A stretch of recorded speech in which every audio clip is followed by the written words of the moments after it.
It was Patricia's niece's birthday, and she wanted nothing but the best of the best. She hired the most expensive restaurant in the city, full of pomp and circumstance. The buffet was elegant, the service impeccable. And there, among the uniformed and discreet waiters, was my son Daniel, white shirt, black tie, straight posture. I watched him serve those same cousins and uncles who had always treated him like the boy who didn't make it. When he approached with a tray of canapes, I heard the snickers. "Look who's serving us now," they murmured. One of them made a point of taking the champagne glass with disdain, his fingers barely touching the stem as if the very contact might contaminate him. My heart clenched. Daniel simply smiled as if he hadn't heard. But I knew he had. The way his shoulders tensed almost imperceptibly, the slight tightening around his eyes, these were the subtle signs only a mother could read. For 23 years, I had watched this boy endure the family's passive-aggressive comments, their sideways glances, their whispered conversations that stopped when he entered the room. "Remember when Daniel wanted to be a doctor?" Aunt Patricia had said at last year's Christmas dinner, her voice dripping with false sympathy. Such big dreams for someone who barely finished high school. Tonight was no different. As Daniel moved gracefully between tables, refilling water glasses and clearing plates, I could see the family members exchanging knowing looks. His cousin Marcus, now a successful accountant, made a show of snapping his fingers to get Daniel's attention. "Hey, waiter!" he called out loudly, causing several heads to turn. "This wine is too warm." Daniel approached with professional composure, his voice steady and polite. "I'll have that chilled for you right away, sir." So, the formality in his tone was deliberate, a protective barrier between himself and the humiliation they were trying to serve him. But I saw the flash of something in his eyes, not hurt, not anymore, something harder, something that looked like determination crystallizing into resolve. As the evening wore on, I watched my son navigate through a minefield of condescension. When he brought the birthday cake, his great-uncle Roberto made a comment about, "At least he's good at carrying things." When he helped clear the dessert plates, Patricia's sister asked loudly, "So, Daniel, still living with your mother?" Each comment was a small cut, but I could see something changing in my son's demeanor. He wasn't shrinking away anymore. Instead, he seemed to be absorbing every slight, every dismissive look, every patronizing word, storing them like fuel for a fire that was beginning to burn inside him. The final humiliation came when it was time to pay. Marcus pulled out a crisp $100 bill and waved it in front of Daniel. "Here's a tip for good service," he said with a smirk. "Maybe save up and you can afford your own place someday." Daniel took the money with a steady hand and a smile that didn't reach his eyes. "Thank you, sir. Have a wonderful evening." As the family left, laughing and chatting among themselves, I stayed behind to wait for Daniel's shift to end. I watched him methodically clean tables, stack chairs, and prepare for the next day, all with the same quiet dignity he had maintained throughout the evening. That night, riding home on the crowded bus, he sat beside me in his still impeccable uniform. The city lights blurred past the windows as we swayed with the motion of the vehicle. Around us, people were heading home from their own jobs, some exhausted, others energized, all part of the great machine of the working world. "Mom," he said finally, breaking the silence that had stretched between us since leaving the restaurant. His voice was quiet but firm. "I'm not going to serve anyone forever. Wait for me." I waited. Those two words, "wait for me," carried the weight of a promise. Not a plea for patience, but a declaration of intent. I had heard Daniel make promises before, but this felt different. This felt like a vow. The next morning, Daniel woke up before dawn. I found him in the kitchen, still in his work clothes from the night before, hunched over a notebook with pages of scribbled numbers and calculations. Empty coffee cups surrounded him like sentries. "What are you doing, son?" I asked, tying my robe. He looked up, his eyes red-rimmed but bright with purpose. "Planning," he said simply. "I'm going to need 2 jobs, maybe 3." And that's exactly what he did. Daniel began working doubled shifts with a determination that bordered on obsession. He kept his evening shift at the upscale restaurant where he had been humiliated. But now he approached it differently. Instead of just serving tables, he began studying the operation. He watched how the kitchen coordinated orders, how the manager handled difficult customers, how the owner made decisions about inventory and pricing. During the day, he took a job washing dishes at a small Lebanese restaurant called Khalid's Kitchen. The owner, an elderly man named Khaled Najjar, had immigrated to the country 40 years earlier with nothing but a recipe book and unshakable faith in hard work. The restaurant was a humble place, checkered tablecloths, mismatched chairs, and walls covered with faded photographs of Beirut. But the food was extraordinary, and Khaled had built a loyal following among locals who appreciated authentic Middle Eastern cuisine. Daniel's first week was brutal. His hands were raw from the industrial soap and scalding water. His back ached from bending over the deep sinks, but he never complained. Every morning he would arrive at 6 a.m. sharp, tie on his apron and work until 2 p.m. before rushing to his evening job. Khaled noticed his new dishwasher's work ethic immediately. While other employees took smoke breaks or chatted on their phones, Daniel worked steadily, methodically, efficiently. He organized the dish pit like a military operation, creating systems that improved the entire kitchen's workflow. "You work like a man with a mission," Khaled observed one afternoon, watching Daniel scrub a particularly stubborn pot. "I am a man with a mission," Daniel replied, not looking up from his work. After 2 weeks, Khaled began teaching Daniel about the ingredients. "This is sumac," he would say, letting Daniel smell the tangy spice. "This is how you know if the olive oil is good quality. This is the difference between Lebanese and Syrian spice blends." Daniel absorbed every lesson like a sponge. He started arriving 30 minutes early to watch Khaled prep for the day. He stayed late to help with inventory. He asked questions that showed he was thinking not just about cooking, but about the business of running a restaurant. "Why do you use this supplier instead of the cheaper one?" he would ask. "Because cheap ingredients make cheap food, and cheap food makes cheap customers," Khaled would respond. "I would rather sell 10 excellent meals than 50 mediocre ones." These conversations became Daniel's real education. Khaled shared 40 years of restaurant wisdom: how to read customers, how to manage costs, how to build a reputation, how to survive the inevitable slow periods. Meanwhile, Daniel's evening job at the upscale restaurant became his laboratory for studying fine dining service.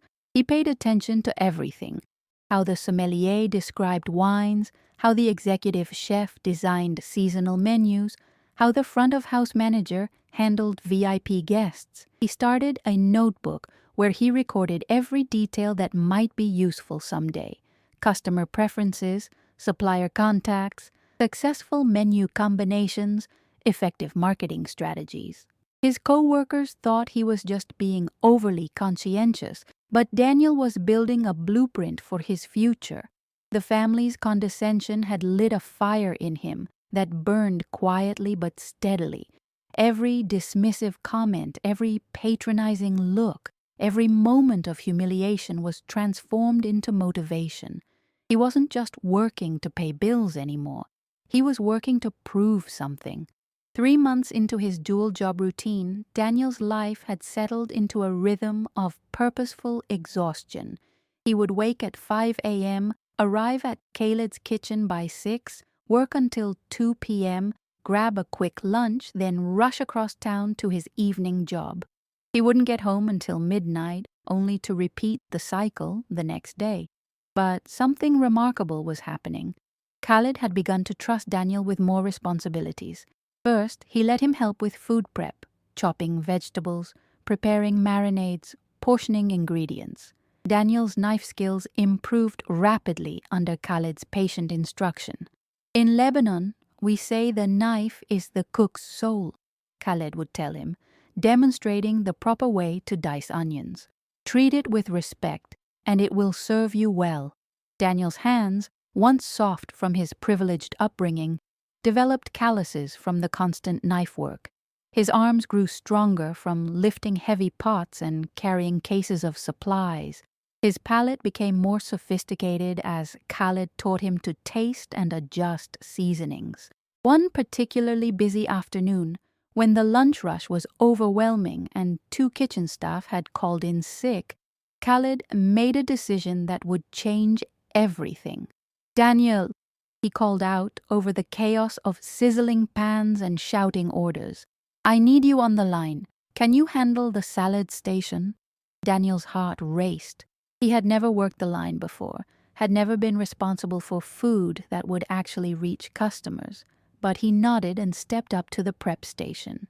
The lunch rush was baptism by fire. Orders came in rapid succession: tabouleh, fattoush, hummus plates, mixed meze. Daniel's movements were awkward at first, but muscle memory from weeks of prep work kicked in. He found a rhythm, a flow between ingredients and assembly. "Order up!" he called out, sliding a perfectly arranged fattoush across the pass. Khaled inspected the plate, nodded approvingly, and sent it to the dining room. By the end of the shift, Daniel had successfully handled the salad station for 3 hours. His uniform was soaked with sweat. His hands were stained with pomegranate juice and olive oil. But he felt more alive than he had in months. "You did good today," Khaled said simply, but Daniel could see the pride in the older man's eyes. That night, despite his exhaustion, Daniel couldn't sleep. He lay in bed thinking about the sensation of creating something with his hands, of transforming raw ingredients into something beautiful and nourishing. He thought about the satisfied expressions on customers' faces when they tasted the food he had prepared. For the first time since the humiliation at Patricia's party, Daniel felt something other than burning determination. He felt joy. The next day, Khaled officially promoted him to prep cook. Daniel's dishwashing days were over. His new responsibilities included preparing all the cold appetizers, managing inventory for the salad station, and helping with the more complex hot dishes during busy periods. With his promotion came a small but significant raise. Daniel immediately began saving every extra penny, keeping a detailed ledger of his expenses and savings. He calculated that if he maintained his current pace, he would have enough money for a small business loan within 18 months. But Daniel wasn't just saving money, he was investing in his education.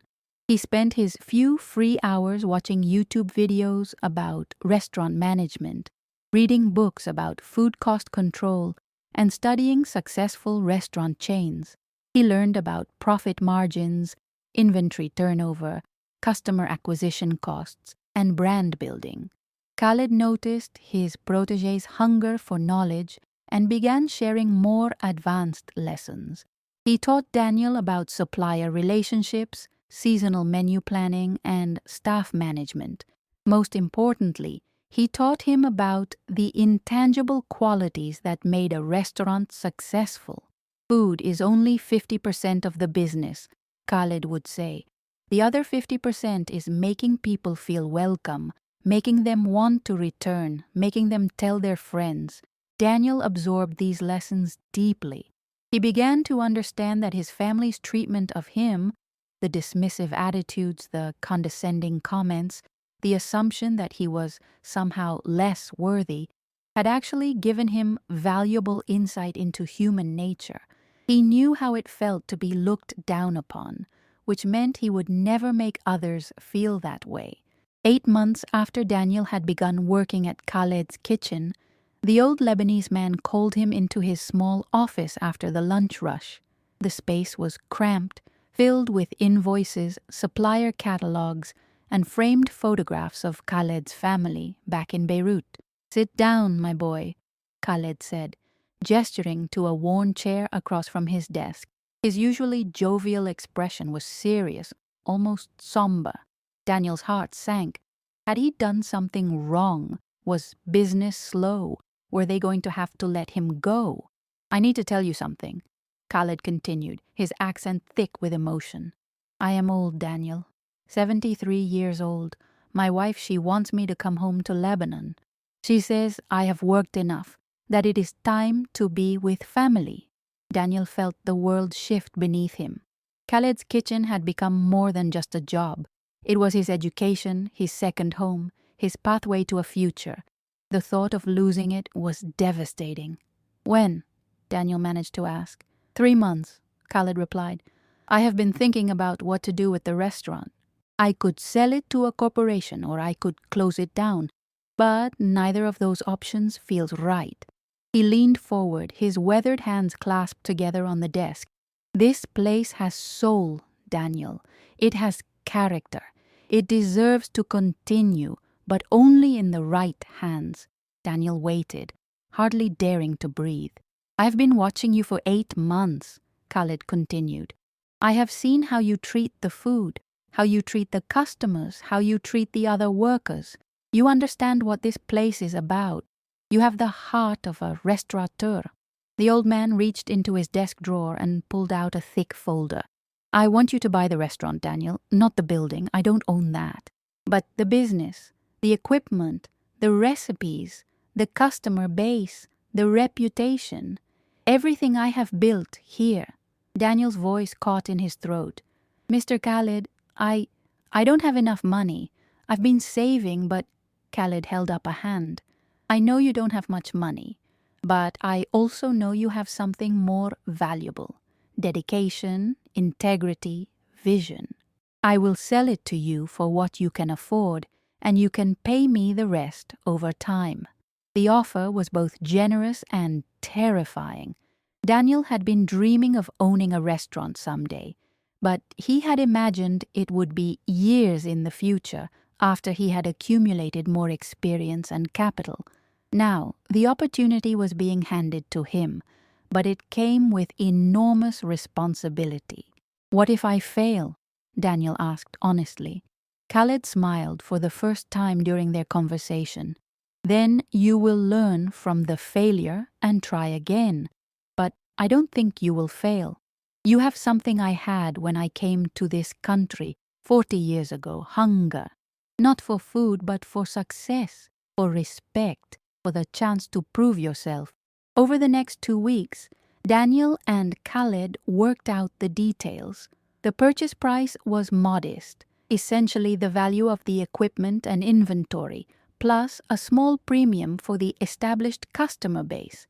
Daniel would put down what savings he had and pay the balance over 3 years. They also agreed that Khaled would stay for an additional month after the sale to help with the transition, teaching Daniel the administrative side of the business and introducing him to key suppliers and regular customers. The night before signing the papers, Daniel called his mother. "Mom," he said, his voice shaking with a mixture of excitement and terror, "I'm going to be a restaurant owner." There was a long pause on the other end of the line. Then, quietly, his mother began to cry. "I'm so proud of you, son," she whispered. "Your father would be proud too." The next morning, Daniel signed the papers with trembling hands. As he wrote his name on the final document, he thought about the family party where he had been humiliated. He thought about Marcus's condescending tip, about Patricia's pitying looks, about all the whispered comments about his lack of success. They had meant to diminish him, but instead, they had forged him into something stronger. 18 months after Daniel had taken over Khaled's kitchen, the restaurant had undergone a remarkable transformation. While maintaining the authentic Lebanese cuisine that had made it special, Daniel had upgraded the decor, expanded the menu, and implemented modern marketing strategies that attracted a younger, more diverse clientele. The checkered tablecloths had been replaced with crisp white linens. The mismatched chairs had given way to comfortable seating that encouraged diners to linger. The walls now featured contemporary artwork alongside the traditional photographs of Beirut. But the most important change was intangible. The restaurant had an energy, a buzz that hadn't existed before. Daniel had hired additional staff, including a talented sous chef named Maria, who had helped him develop fusion dishes that honored Lebanese traditions while appealing to local tastes. The lamb shawarma with chimichurri sauce had become a signature dish. The Lebanese-style fish tacos were featured in food blogs. The weekend brunch menu drew lines around the block. Food critics had begun to take notice. The restaurant had been featured in the city's alternative weekly newspaper and had earned a coveted spot on a hidden gems list published by the main daily. Online reviews were overwhelmingly positive, with diners praising both the food and the warm, welcoming atmosphere. But perhaps the most satisfying change was the staff. Daniel had deliberately hired young people from working-class backgrounds, many of whom reminded him of his younger self. He paid them well, provided training opportunities, and treated them with the respect he had often been denied. The restaurant had become known as a place where hard-working employees could advance and learn valuable skills. Daniel's personal life had also improved dramatically. He had moved out of his mother's apartment and into a small but comfortable place of his own. He had paid off his debts, built a healthy savings account, and begun to feel something he had never experienced before: financial security. More importantly, he had found his identity. He was no longer the boy who didn't make it or the one who couldn't get into college. He was Chef Daniel, the owner of one of the city's most promising restaurants. He walked taller, spoke with confidence, and carried himself with the quiet authority of someone who had earned his success. It was during this period of growing success that fate delivered an ironic twist. Patricia called the restaurant on a Tuesday afternoon. Daniel was in the kitchen, working on a new dessert recipe, when Maria handed him the phone. "There's a woman asking about booking a private party," she said. "She sounds fancy." Daniel wiped his hands on his apron and took the call. "This is Daniel. How can I help you?" "Oh, hello," came a familiar voice that made his stomach tighten. "I'm calling about booking your private dining room for a birthday party. I heard wonderful things about your restaurant." It was Patricia, his aunt, though she clearly didn't recognize his voice. The irony was delicious. The same woman who had orchestrated his humiliation was now calling to book his restaurant for another family celebration. "When were you thinking?" Daniel asked, keeping his voice professional and neutral.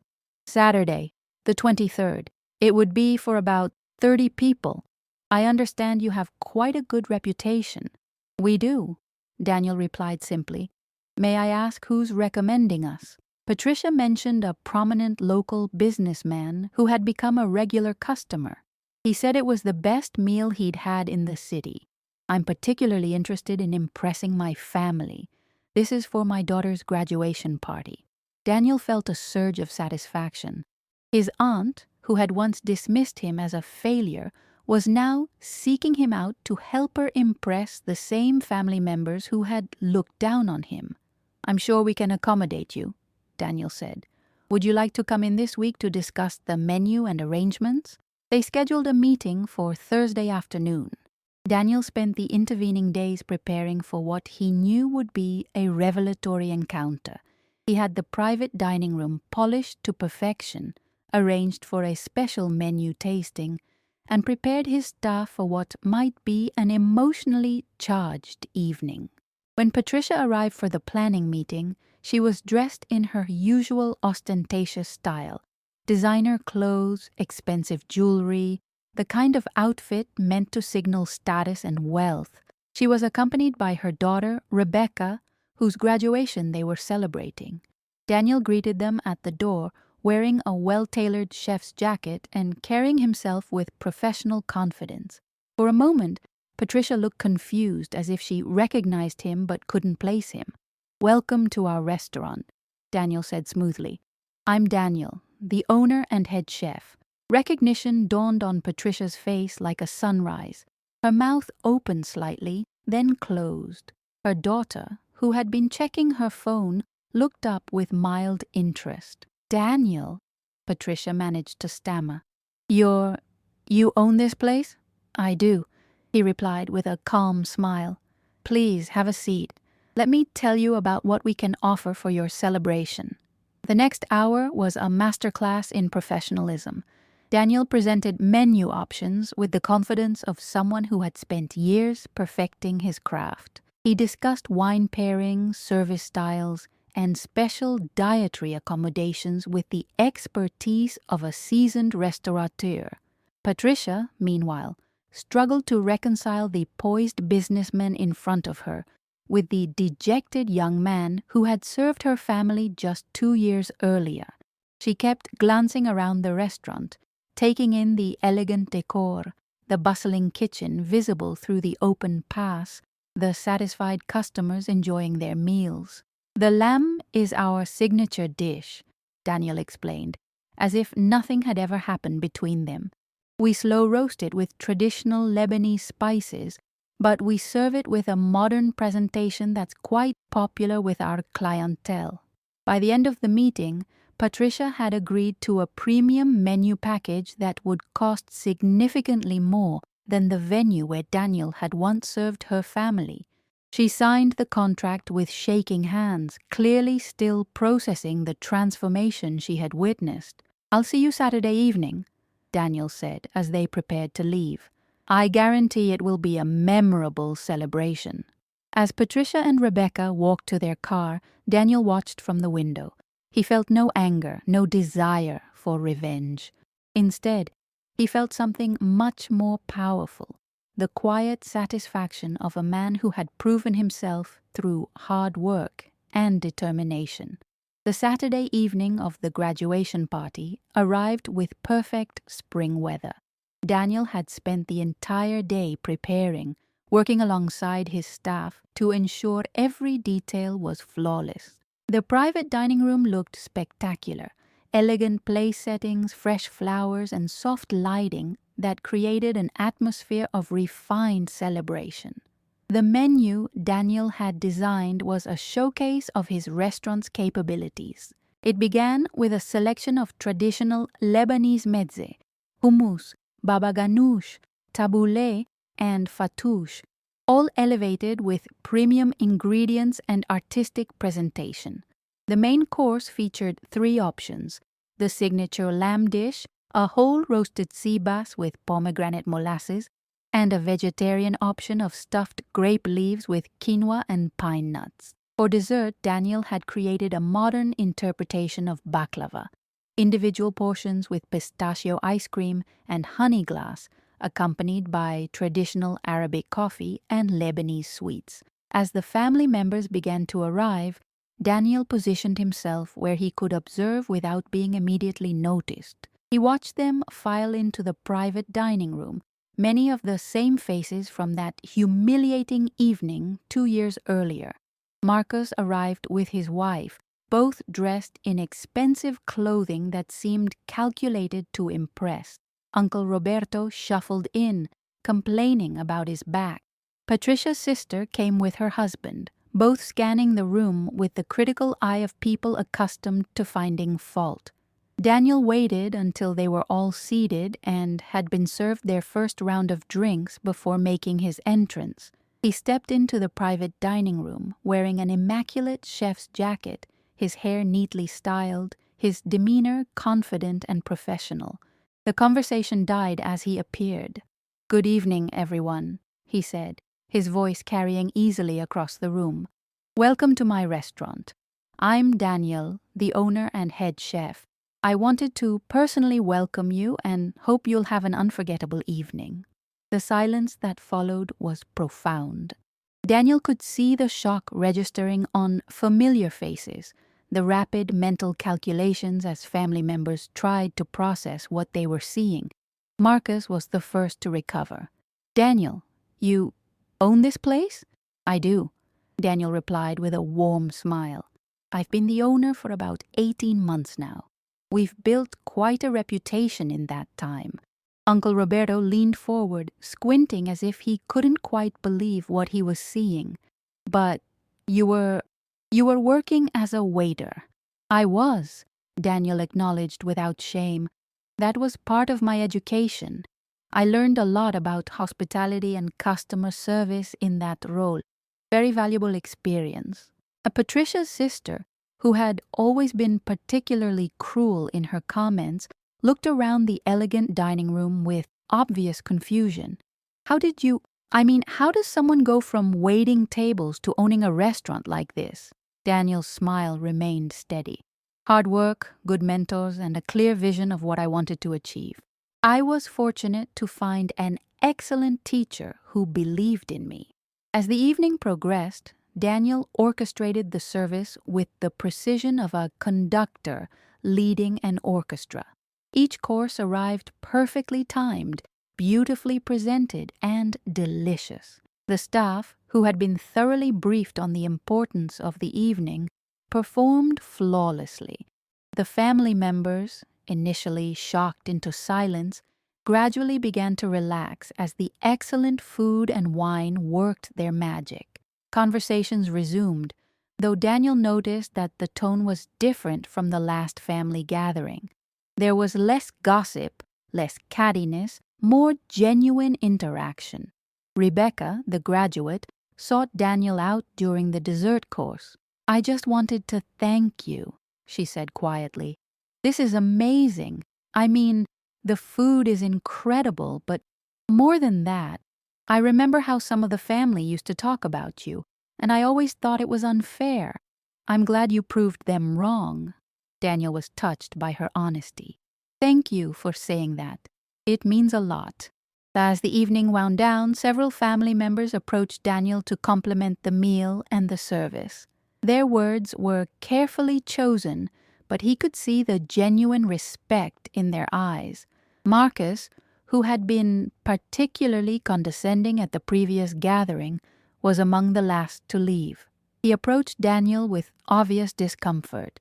"Look," he said, his voice low, "I owe you an apology. The way I acted at Patricia's party, it was wrong. I was a jerk." Daniel extended his hand. "We all make mistakes. Thank you for saying that." As they shook hands, Marcus added, "I'm genuinely impressed by what you've accomplished.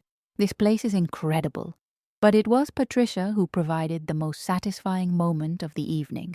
As she prepared to leave, she approached Daniel with tears in her eyes. "I'm sorry," she said simply. "I'm sorry for how we treated you. I'm sorry for not seeing what you were capable of." Daniel's response was gracious. "You gave me something valuable that night. Motivation. In a way, I should thank you." After the last guest had left, Daniel stood alone in the empty dining room. The staff had efficiently cleared the tables and reset the room for the next day's service. The kitchen was clean, the dishes washed, the evening's work complete. He thought about the journey that had brought him to this moment, from the humiliation of serving his condescending relatives to the satisfaction of watching them dine in his restaurant as paying customers. It hadn't been about revenge, it had been about transformation. His phone buzzed with a text message from his mother. "How did it go tonight, son?" Daniel smiled as he typed his response. "Perfect, absolutely perfect." 3 years after that transformative evening, Daniel's restaurant had become one of the most successful establishments in the city. What had started as a small Lebanese restaurant had evolved into a culinary destination that attracted food lovers from across the region. The success had brought opportunities Daniel had never imagined. He had been invited to cater high-profile events, had appeared on local television cooking shows, and had been approached by investors interested in helping him expand. Food Network had even contacted him about a potential restaurant reality show. But Daniel had learned something important from his mentor Khaled. Success without purpose is hollow. He had chosen to use his growing influence to create opportunities for others who, like him, had been underestimated and overlooked. The restaurant staff had grown to include nearly 30 employees, many of whom were young people from working-class backgrounds. Daniel had implemented a comprehensive training program that taught not just culinary skills, but also business fundamentals, customer service, and leadership. Several of his former employees had gone on to open their own establishments or take management positions at other restaurants. He had also established a scholarship program for local high school students who wanted to pursue culinary arts but couldn't afford formal training. The program provided not just financial support, but also mentorship and internship opportunities at the restaurant. I want them to know that their background doesn't determine their future, Daniel explained to a local newspaper reporter who was writing a feature story about the restaurant's success. I want them to understand that with hard work and dedication, they can achieve anything they set their minds to. The article, which ran with the headline, "From Waiter to Winner, Local Chef's Inspiring Journey," brought national attention to Daniel's story. Food magazines, business journals, and lifestyle publications all wanted to feature the young entrepreneur who had transformed humiliation into motivation. But perhaps the most meaningful recognition came from an unexpected source. The local culinary school, which had rejected Daniel's application years earlier due to his lack of formal credentials, invited him to speak at their graduation ceremony. Standing at the podium, looking out at the sea of eager faces in their pristine chef's whites, Daniel felt a profound sense of completion. These young people were starting their careers with advantages he had never had: formal training, industry connections, financial support from their families. "You have something I didn't have when I started," he told the graduates. "You have education, credentials, and the confidence that comes from knowing you belong in this industry. But let me tell you something I learned the hard way. None of those things matter if you don't have a heart." He paused, thinking of Khaled, who had returned to Lebanon but still sent occasional emails filled with pride about his protégé's success. "The restaurant business will test you in ways you can't imagine. You'll work longer hours than you thought possible.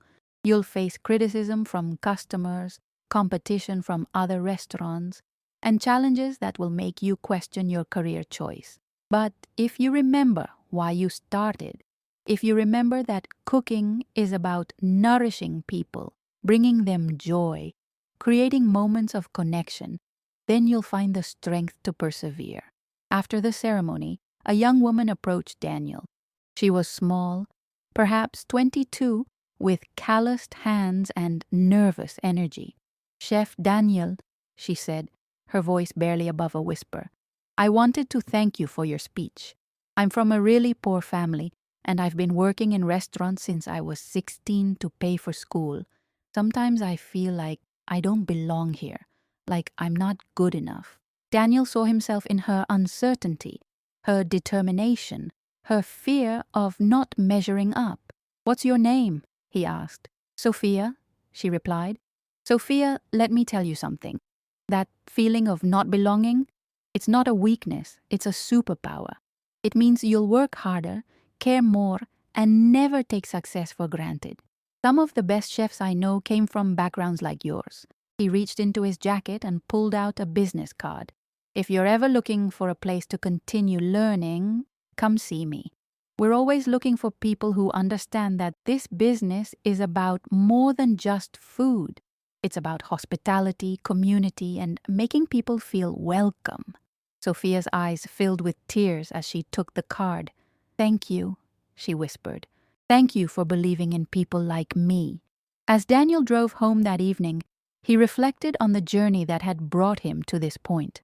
The humiliation at Patricia's party seemed like a lifetime ago, though it had been less than 5 years. That night had changed him, but not in the way his family had intended. They had meant to put him in his place, to remind him of his perceived failures and limitations. Instead, they had awakened something in him that he hadn't even known existed, a fierce determination to prove not just them wrong, but himself right. The restaurant was thriving, but more importantly, it had become a place where people felt valued and welcomed. Whether they were high-powered executives or struggling students, celebrities or construction workers, everyone who walked through the doors was treated with the same respect and warmth. Daniel's phone rang as he pulled into his driveway. It was his mother. "How did the speech go?" she asked. "Good," Daniel replied. "Really good. I think I may have inspired a few people."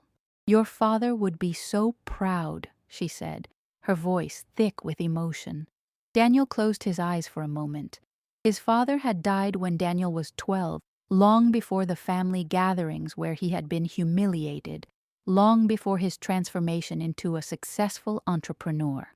But somehow, he felt his father's presence in the restaurant, in the kindness he showed his employees, in the way he had turned adversity into opportunity. "I hope so, Mom," he said. "I really hope so." As he walked toward his house, Daniel looked up at the stars beginning to appear in the darkening sky. Tomorrow would bring new challenges, new opportunities, new people to serve and inspire. But tonight, he was content in the knowledge that he had built something meaningful, something that would outlast any individual success or failure. The boy who had once been dismissed as a failure had become a man who lifted others up. The waiter who had been looked down upon had become the owner of a table where everyone was welcome. And perhaps most importantly, he had learned that the most satisfying victories are not won against others, but against our own limitations and fears.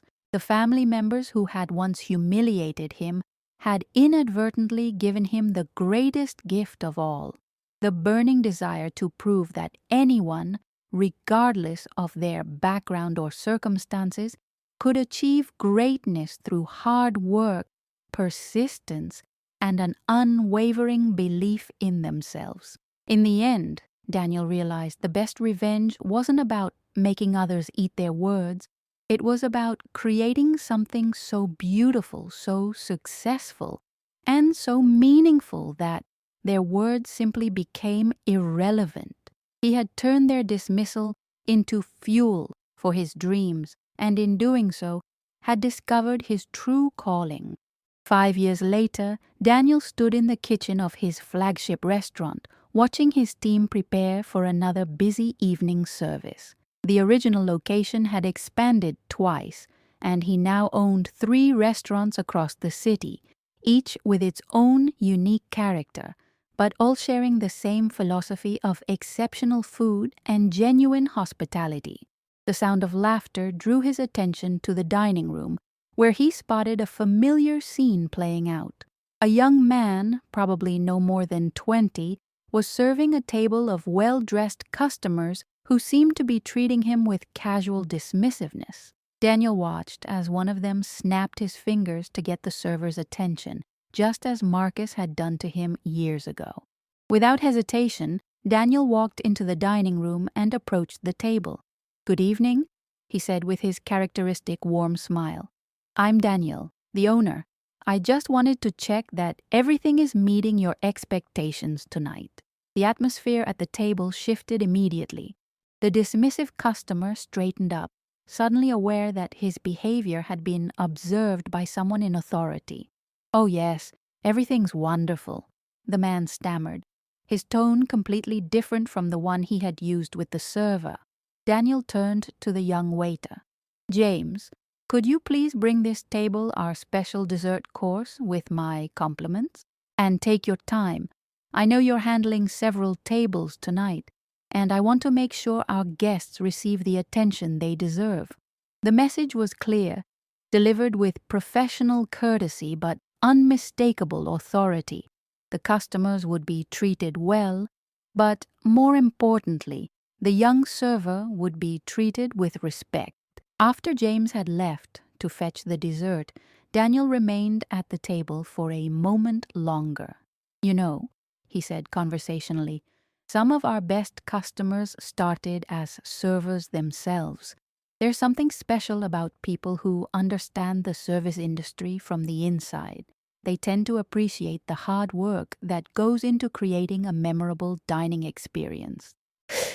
One of the women at the table, perhaps understanding the subtle lesson being delivered, smiled genuinely. "You're absolutely right. We should be more mindful of that." Later that evening, as the restaurant was winding down, Daniel found James wiping down tables in the now empty dining room. "How long have you been working in restaurants?" Daniel asked. James looked up, surprised to be engaged in conversation by the owner. "About 2 years, sir. I'm working my way through college, business major, but I'm thinking about switching to hospitality management." Daniel nodded approvingly. "Good choice. The restaurant business will teach you things about people, leadership, and resilience that you can't learn in any classroom. Are you interested in learning more about the business side of things?" James's eyes lit up. "Absolutely, sir." "Call me Daniel," he said, extending his hand. "And let's talk about getting you some additional training. I have a feeling you've got potential." As Daniel drove home that night, he thought about the young man and the infinite possibilities that lay ahead of him. He thought about Sophia, who had taken his advice and come to work at the restaurant after graduation. She was now his sous chef at the newest location, showing the same determination and passion that had once driven him. He thought about the scholarship recipients who stopped by regularly to update him on their progress, about the former employees who had opened their own successful establishments, about the countless lives that had been touched in small and large ways by the simple act of treating people with dignity and respect. His phone buzzed with a text from an unknown number. "Chef Daniel, this is Rebecca, Patricia's daughter. I know it's been years, but I wanted you to know that your story inspired me to start my own catering business. I'm finally doing something I'm passionate about instead of just following family expectations. Thank you for showing me that it's possible to create your own path." Daniel smiled as he read the message. Even Patricia's daughter had learned something from his journey, that success wasn't about conforming to others' definitions of achievement, but about finding your own purpose and pursuing it with everything you had. When he arrived home, Daniel found a package waiting on his doorstep. Inside was a cookbook written by Khaled, filled with the traditional Lebanese recipes that had formed the foundation of Daniel's culinary education. A note was tucked inside the front cover. "My dear Daniel, I am so proud of what you have accomplished. You have honored not just the recipes I taught you, but the spirit behind them. The idea that food brings people together, that hospitality is sacred, and that hard work combined with kindness can create miracles. I am getting old now, but I rest easy knowing that the lessons live on in you and in all the young people you are teaching. Keep feeding people's bodies and souls. Your friend always, Khalid." Daniel set the cookbook on his kitchen counter and opened it to a page he remembered well, the recipe for lamb shawarma that had been one of the first dishes Khaled had taught him to prepare. He could still remember the old man's hands guiding his own as he learned to slice the meat paper thin, the pride in Khaled's eyes when Daniel had finally mastered the technique. That weekend, Daniel decided to visit his mother. She still lived in the same modest apartment where he had grown up, though he had offered many times to help her move to something larger and more comfortable. She preferred to stay in the neighborhood where she felt at home, surrounded by memories and familiar faces. "You know what I'm proudest of?" she said as they sat on her small balcony, sharing coffee and pastries from his restaurant. It's not the success or the money or even the restaurants. It's the man you've become. Daniel reached over and squeezed her hand. I learned from the best teacher I ever had. Your father would have loved to see this, she continued, her eyes growing misty. He always said you had something special in you, even when you were just a little boy helping me in the kitchen. As the sun set over the city, painting the sky in shades of orange and pink, Daniel reflected on the unexpected path his life had taken. The humiliation that had once seemed like the worst thing that could happen to him had actually been the catalyst for everything good that had followed. He thought about the young people working in his restaurants at that very moment, serving customers, learning skills, building confidence, and dreaming of their own futures. Some of them would probably face their own moments of doubt, their own encounters with people who would try to diminish them or make them feel small. But they would have something he hadn't had during his darkest moment. They would have an example of someone who had transformed humiliation into motivation, who had turned being looked down upon into a reason to build something worth looking up to. The restaurants would continue to thrive, the scholarship program would help more students, and the cycle of opportunity and inspiration would continue. Daniel had learned that success wasn't just about achieving your own dreams. It was about creating a platform for others to achieve theirs. As he prepared to leave his mother's apartment, Daniel's phone rang. It was Maria, his executive chef, calling from the flagship restaurant. "Sorry to bother you on your day off," she said, "but I wanted to let you know that the food critic from the Times was here tonight. She seemed really impressed, asked a lot of questions about our training programs and employee development." "How do you think it went?" Daniel asked. "I think it went really well. But honestly, I'm not worried about the review. What we're doing here speaks for itself." Daniel smiled.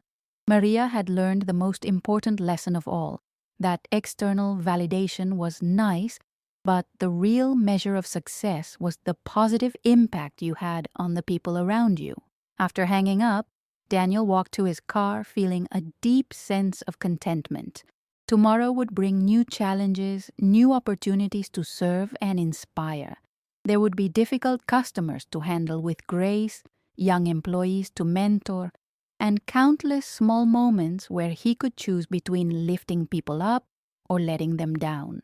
But tonight, driving through the city where he had once been dismissed as a failure, Daniel knew with absolute certainty that he had found his purpose. He wasn't just feeding people, he was nourishing dreams, creating opportunities, and proving every day that with enough determination and heart, anyone could rise above their circumstances and achieve something remarkable. The boy who had once served his family's contempt had grown into a man who served hope to everyone who walked through his doors, and in the end, that transformation had been worth every moment of struggle, every hour of doubt, and every instance of humiliation that had brought him to this point. Because sometimes the best revenge isn't served cold.